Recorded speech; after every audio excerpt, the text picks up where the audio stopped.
Hello everyone. On behalf of Scottish Ensemble, I'd like to welcome you to this special edition of Breathe, where we will be exploring different ways in which we can listen to music and how this can affect our minds and our bodies. A few years ago, we were fortunate to be invited to work with Maggie's, a wonderful charity that provides support for people and their families who are affected by cancer.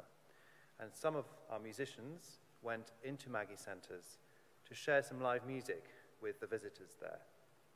The responses to these sessions were extremely powerful, and we were encouraged to keep exploring this idea. So I'm delighted to introduce to you Leslie Howells, who is Maggie's lead psychologist. Leslie will be our guide for the next hour, encouraging us to develop our listening skills. So we will be performing 3 pieces of music, and we'll be having a short discussion amongst ourselves after each one. We won't be able to have a live conversation with you, but Leslie will invite your teachers to pause the video so that you can have a discussion in your own classrooms. This video will be available for a whole week, so you can come back to it whenever you like. So without further delay, let me hand over to Leslie. Thank you, John. Thank you, everybody. We are so delighted to be able to do this for you because it works so powerfully within the Maggie Centres, and it's all about wrapping mindfulness around music. So many of you will have heard about mindfulness and wondered how it would fit within your everyday. And so hopefully this performance and the ideas that we're going to share with you will help you to achieve that.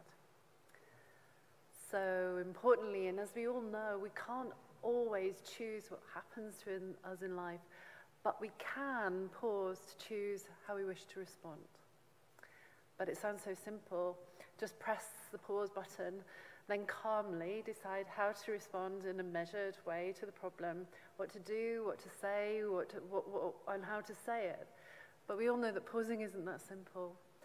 Thoughts, feelings, physical sensations just are very powerful in our bodies, and so quickly we can find ourselves swept away in a torrent of fears, worries, uncertainty. We can have despair, we can be in angry feelings in our bodies, irritation, guilt, frustration, all of which often prompt us to act in ways that just add to the problem.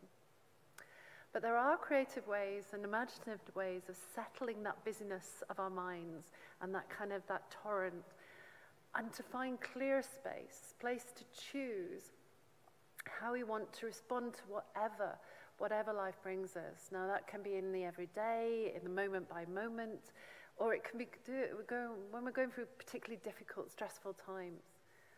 And one of these creative ways is to practice the mindfulness of music. And this practice encourages you to listen mindfully to music, and indeed any sound, any music and any sound, fully immersing your awareness in what's coming to you to give an extra energizing dimension to the whole experience and importantly create a clarifying and compassionate pause for our minds to settle. But there's also a deeper lesson, and any of you that are aware of mindfulness may already know this, but sound provides a metaphor for thought. Just as we can practice to allow sounds or music to arise and linger and ebb, we can also practice allowing difficult thoughts, difficult physical sensations, difficult emotions to arise and linger and then go. Difficult thoughts and their associated feelings only stay around if we engage in them. We create stories about them or react to them by trying to push them away. The irony is what we resist tends to persist, and we get entangled, and it just prolongs the whole experience. So I'm going to now lead you into the music, so the pieces of music that John's described, with a mindful of music meditation. So this isn't all about as kind of sitting cross-legged or anything like that. This is simply listen to my guidance before the music starts with your fullest attention, if possible, and then let the music draw you in. So like with any mindfulness exercise, any meditation, We start by just giving our weight up to gravity and settling down into the surface that's holding you and placing your feet firmly on the floor. And noticing the connection between yourself, your body, with the surface that's holding you and the floor. Notice that connection. Because as soon as you start noticing the connection, you're coming in to the present moment, away from where your mind might be wanting to take you. And then think about gravity. If you could think about anything, think about gravity at the moment. You're settling down your weight. And wonder about this. Gravity is an extraordinary, magical force that seldom do we ever really recognize in our everyday. But it holds us on this earth's crust. It holds us in place. But it also allows us the freedom to move, the freedom to sit tall, and with grace and with poise. And if you're sitting tall, your chest, your body is open, and you're able to breathe as fully as your body needs. So let's find that posture that's right for you. And it may be sitting, or indeed you can do this lying or reclining in any way you wish. But find a position that helps you to remain attentive and alert. You may find all of this relaxing, but the intention is that to be attentive and alert without any strain, rather to encourage sleepiness or you dropping off. You can keep your eyes open and focused. We've had feedback when we've been doing these sessions where people will say, oh, don't make me close my eyes. I actually want to see what's happening. And watching the musicians is just an extraordinary event in itself. So keep your eyes open if you wish, or close them if that's what you prefer, or lower your gaze. It's entirely up to you. So just as with any mindfulness activity, let's take a moment to just drop down and inhabit the body that little more deeply, gathering your awareness around your breath. That may sound strange, gathering your awareness around your breath, but what I mean is just start to watch where you're breathing in and you're breathing out. And it may be that you choose to focus on where you feel the breath most strongly. So let that be your focus. Breathing in and breathing out. But not trying to change anything in any way. Allowing your breath just to be as it is. The breath is always our anchor, always somewhere to come back to whenever we feel our mind starting to sweep us away. It's normal for our minds to wander. So whenever they do, especially during the music, don't be harsh on yourself.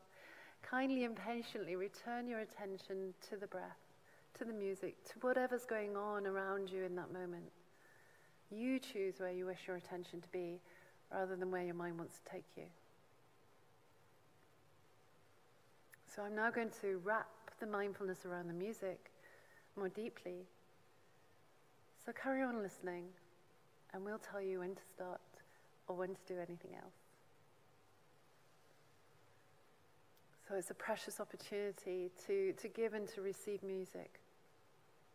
So let's take the first moments to feel gratitude to the music that you're going to hear, to the instruments, to the makers of the instruments, to the composers, and to the musicians and their skillful dexterity, their artistry, their discipline in their ability and how they perfected that ability, their dedication and their creativity. But also bring a sense of gratitude to yourself and to your body and its ability to hear music, but also to feel music, to feel it with every part of you. We hear sound through an extraordinary combination of our senses, not just simply our ears. So during the music, expand your awareness. Use all your senses, open to the sound. Don't close down if you don't like it immediately. Don't close down, open. And listen with your whole body. And listening listening to the rich and pure sensation of the sounds and staying with them in the moment rather than being caught up with, as I say, that critical examination of, oh, I don't like this, or it's not my thing, or whatever. Or even the memories that might be evoked. I'm not saying don't have any memories, but when you find your mind starting to go away or become distracted, bring it back to that raw sensation. And don't search for the music, don't search for the sound. Allow it to arrive to you, allow it to arrive with you, but again, without wishing it to continue for too long. Sometimes we grasp something beautiful and we want it to stay forever. And the irony is that as soon as we start grasping and wishing that something stays, we lose the opportunity to just be in the presence with its loveliness at the time. So don't wish for it to stay too long, but also don't wish for it to end sooner. Stay open, stay hearing. So as I say, listening beyond the simple likes or dislikes of the melody, beyond your preference for whether the type of music that's being performed or what you would prefer. Listen beyond that. Listen to the richness. You may hear conversations between the instruments. You may hear an opening, a bringing in, and then a middle, and then an end. But also you'll be hearing the variety, a tonal variety, a difference in patterns and pitch. You'll hear a difference in tempo. The sensations of the sounds might be very stark, they may shimmer. There will be rhythm, loudness, quiet, and silence. So allow yourself to be open to all of that. Be curious about what's resonating in your body, literally the vibrations within your body as you listen.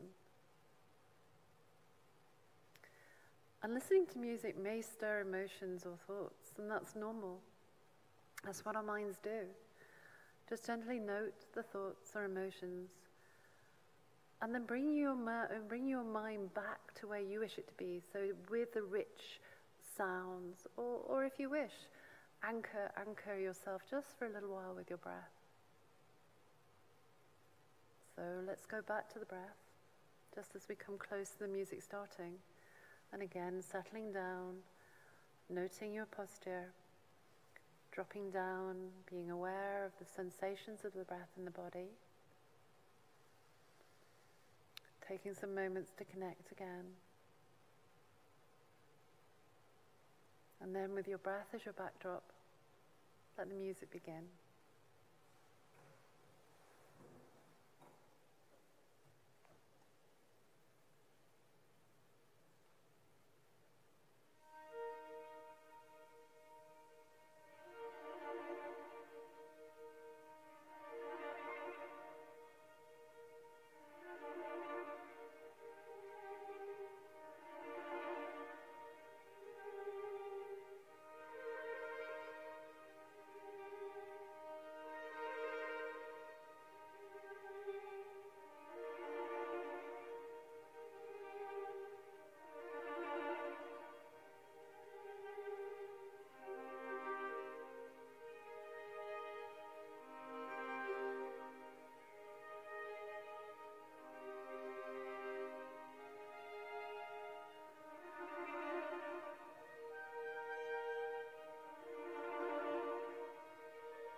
Okay, and the way that we do this discussion is we start by wondering what we notice. And so we invite you to consider, what did you notice during that time? And it's a simple question, really. There's no right or wrong answer. It's just, what did you notice in your mind, in your body? What was coming up? Could you feel sensations in terms of vibrations in your body? Could you feel a kind of a sensation with your breathing, an ache, whatever? It's really whatever that you noticed is fine, because when you're noticing, you're truly in the present. You're truly in the present. And I know that many people will, when we've done this before, they'll comment on, say, for example, the bass went right to my core. I felt that vibration right inside me. Or they'll talk about this idea of, I noticed this kind of flow between the musicians or the music. The music was actually they were talking to each other, but through the sound, or it seemed like that. It was a conversation. Then, or people will say, I noticed a shimmer, and the shimmer I felt was intensely relaxing. It just kind of gave a lightness to me, which helped me to settle even further, and feel a sense of just ease in my body. And then other people will talk about once I'm truly absorbed in the music and really get involved in the sounds, then there's nothing going on in my head. And all that stuff that was stressing me out beforehand, it's not there. Because all I can hear are the sounds. And when you come out of the sound, there feels a sense of you've been kind of cleansed, you've been washed, your head's been washed. And so you feel in a better place to make a choice or to work out how you want to respond to stuff. Okay. So that's what people have told us. So I'm wondering, I know that your teachers will be invited to pause at one point to actually discuss it amongst yourselves. But before you do that, perhaps we'll open it up to the musicians, because we don't often get this chance to say, well, two things. One, what do you notice in your body, in your mind when you're playing? And two, what's it like to hear that people kind of say their responses about that idea of the tone goes right to the heart of me, or I feel just lifted. Okay, so two questions. One, what do you notice? But also then, how do you feel when you hear people's responses? Question one. Go on. Today when I was playing, I found it very calming. And I was at the seaside. It was a nice shingle beach, gentle lapping of the waves coming in and out. It was the sun was glistening on the sea. It was all very calming. So that's where Ali was. Well, Ali, can I ask you, whilst you're talking, you've heard some of these responses that have come back from people listening to us in these sorts of sessions. What does it feel like as a musician to hear how you touch folk? It's lovely to hear the feedback, because it reminds us why we play music. Why you do it. Yes, who we're playing it for, and to invoke such positive responses in people is a very good feeling for us. Yeah. Can I pick you up on that? Because one of the things that's really important, and I think has come across definitely over this last year, is this idea of giving, right? If you and just behind this, well, I'm sure some of my medical friends would probably question my simplicity here, but in actual fact, if you give, you get a bigger psychological and physiological hit than if you receive. So sometimes when we actually are giving something, then that can feel intensely satisfying. So that idea of giving is something which I often will advocate. And it can be music, or it can be other smaller things. But I don't want to go off too much of a tangent here, but it was just when you said that, Ali, I had to kind of comment extra. So anybody else want to mention what they notice? Or shall we leave the teachers to... go on, Daniel. I just wanted to say, and I think it's so nice that Ali brought up the sea as a picture for this, because I find these oscillations that happen between notes in this piece very personally threatening. I have to find my calm as we play. And the reason I think what Ali said is so lovely is, I think firstly because it's always nicer to hear someone's positive experience, but also because the sea, if we use that analogy, is a deeply powerful, threatening thing, and also the most soothing thing, depending on how we engage with it, I suppose, or what state we come across it in. And these very physical balances between one note and another in what is essentially a very simple piece, musically speaking, I find very compelling and drags me quite deep. Okay. I think, do you know what? When we've had that, I think we'll leave it to the teachers to pause at this point and then to pick up on some of the comments that you guys have said, but also to have their students say what they noticed from the meditation, but also from this exchange. So.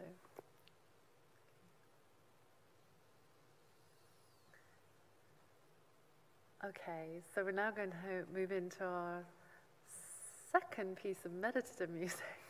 And I'd like to invite you all, everybody here, but also everybody out there in the classrooms, to just again take your seat, find your seat, settle down with gravity, and allow yourself just to give your weight up to gravity. You don't have to carry yourself any longer, just give it up.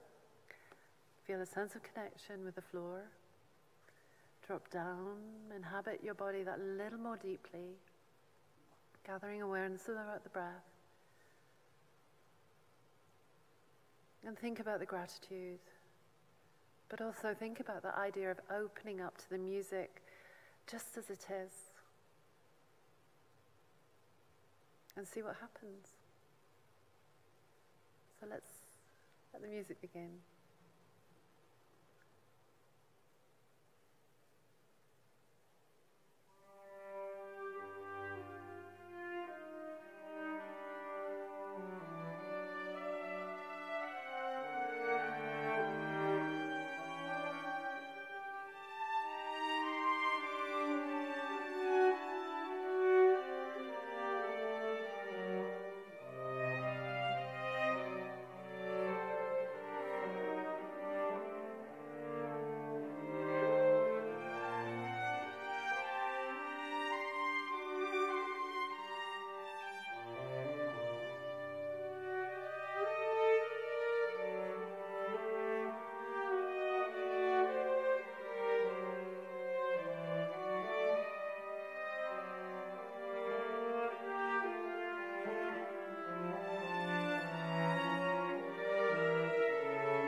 And again, the idea now is to just sit for a moment and see, what are you noticing? What did you notice during the music, but also what do you notice now?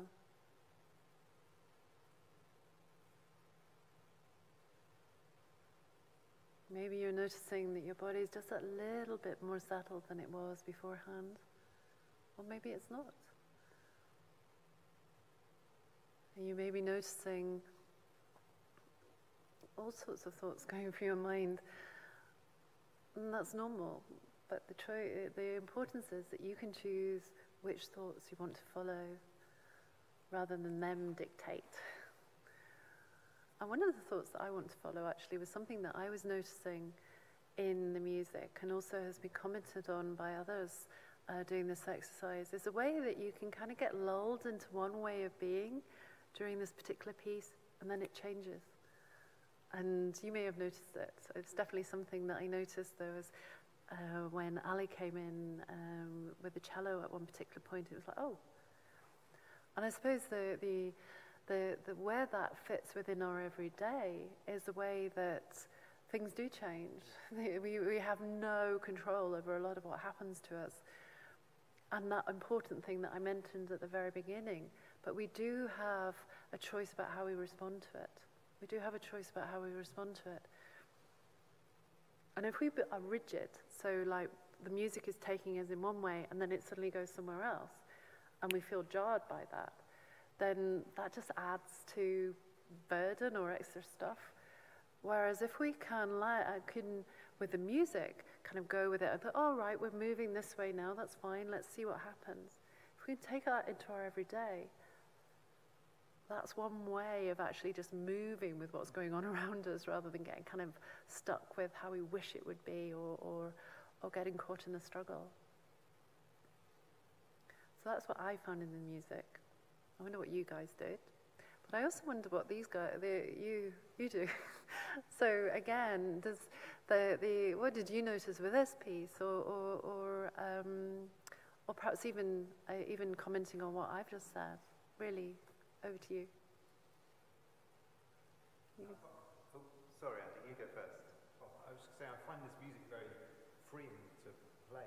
As musicians, there's obviously a lot of training and preparation involved, which involves quite a lot of self-conscious awareness where you're thinking about how you move, how you are, and actually in performing you can let go of that a bit. We're all kind of contributing to something, but I enjoy that feeling of sort of letting go, of just enjoying what's happening in the moment, and that sort of sense of mindful awareness, which I think I find this really useful as a technique to take on into other parts of life as well, because I find this a very useful way into it to sort of introduce the idea. My two eldest sons in lockdown have spent a lot of time online, either in classrooms or on Fortnite, because that's the only way to socialise at the moment.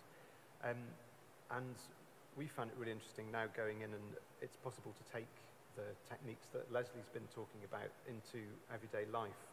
You can have a moment, for example, when you're eating, to enjoy the sense of texture or taste, and just enjoy that a little bit more deeply, as we're able to go out into the world more now, to go and enjoy the feeling of sun on your skin and actually really feel it sink into your bones, and just take a moment to really appreciate that, this sense of gratitude and gratefulness that Leslie was talking about. Or in Scotland, just enjoy the warmth of the rain as it runs down your cheeks. But I think it's a really useful thing to take forward. I know my sons have found that quite a powerful thing and a really helpful way of actually starting to feel like we're engaging with the world a little bit more again. I couldn't put it better. Thank you, Andy. I just wondered, does anybody want to respond to that, or should we let the teachers pause and have a discussion with their students?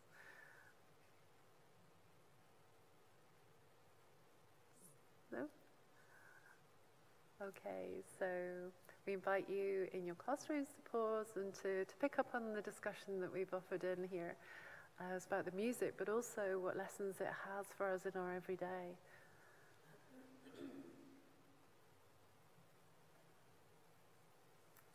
And then settling down with gravity.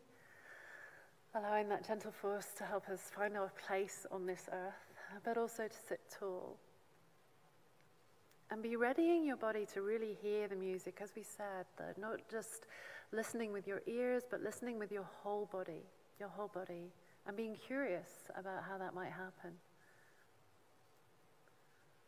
So settling your breath, perhaps noticing where you can feel it the most strongly.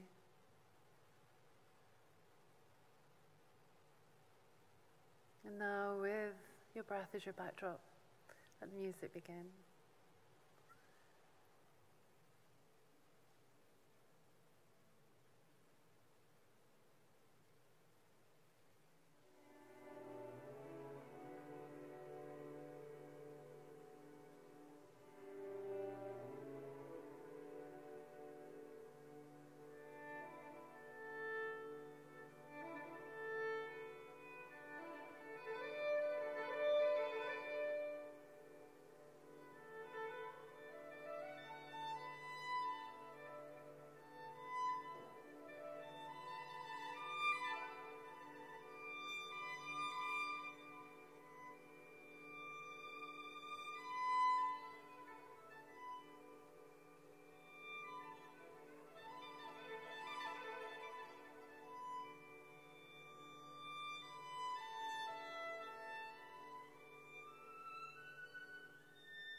again, just let me pause, allow things to settle, and just notice what's going on in your body right now. And noticing without judgment, whatever is happening is fine.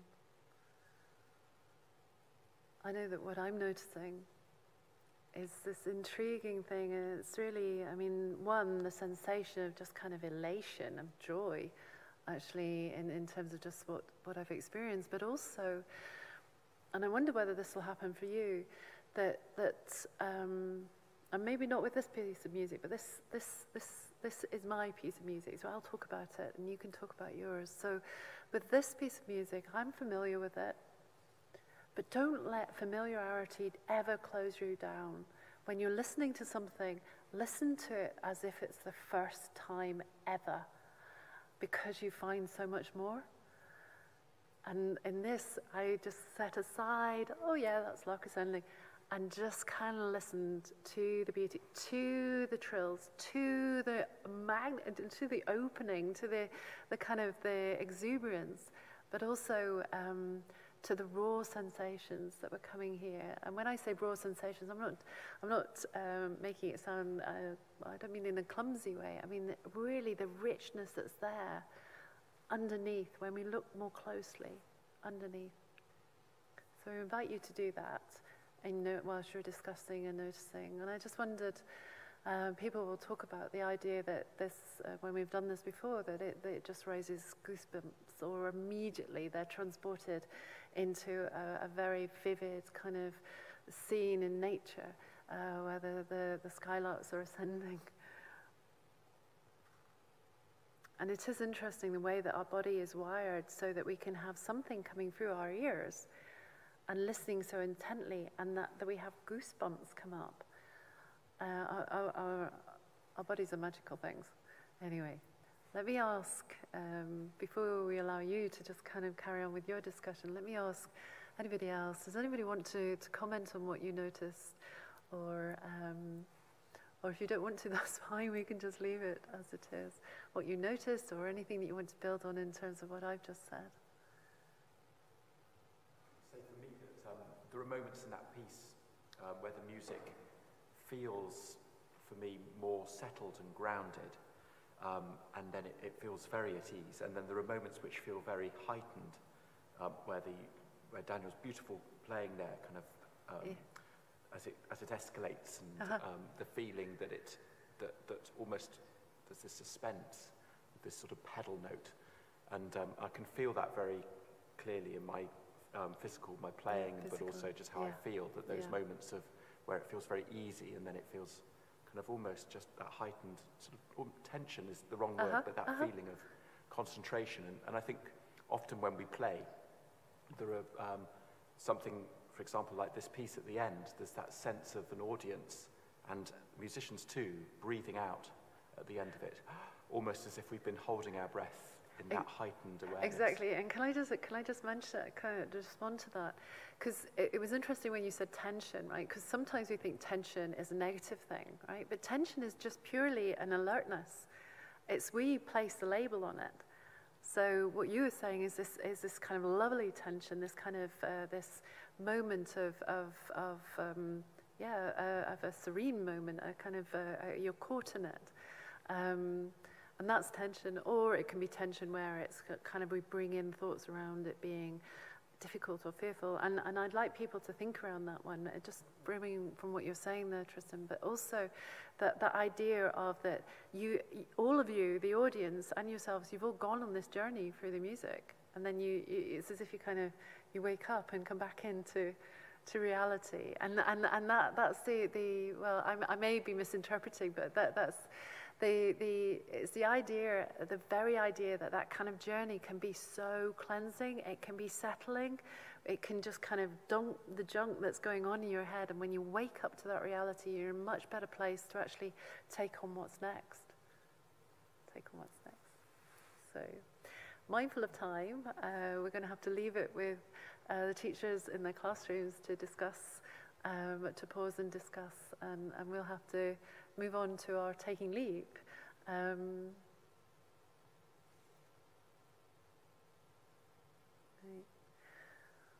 So whenever we're finishing off a meditation or a mindfulness practice, I often encourage people to take leave of that exercise rather than abruptly get up and just walk away.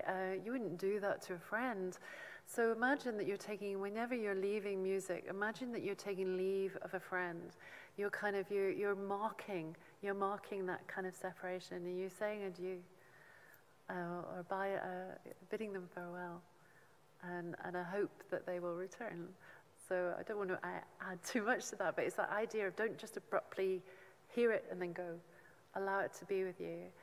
And this particular piece of music is our way of actually taking leave of you all. And I think you'll be hearing it through your day.